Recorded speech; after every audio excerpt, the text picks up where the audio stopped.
Higit 500 million pesos na mga bagong kagamitan ng PNP binasbasan at ipinadala sa mga rehiyong sa bansa. Nasa Camp Crame ngayon si Allen Ibanez para sa buong detalye ng balitang iyan. Allen?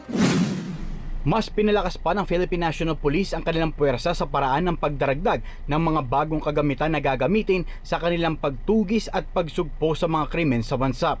Pinangunahan ni PNP Chief General Jose Melencio Sinartates Jr. ang inspeksyon ngayong araw sa mga bagong procure na kagamitan ng PNP na nagkakahalaga ng mahigit 500 million pesos. Ilan sa mga nabili ng pulisya ay 117 unit ng personal carrier 4x4, 71 unit ng motorsiklo, 800 sets ng civil disturbance management equipment, 600 sets ng non-lethal equipment at 403 units ng auto-gated night vision device. Saad ng PNP Chief, ang mga bagong biling mga gamit ay ipakakalat sa iba't ibang rehiyon, partikular na sa mga tourist destination sa bansa. Sa pamamagitan anya ng mga ito, mas mapapabilis ang capability response ng bawat unit ng pulisya sa mga krimen at pangangailangan ng publiko.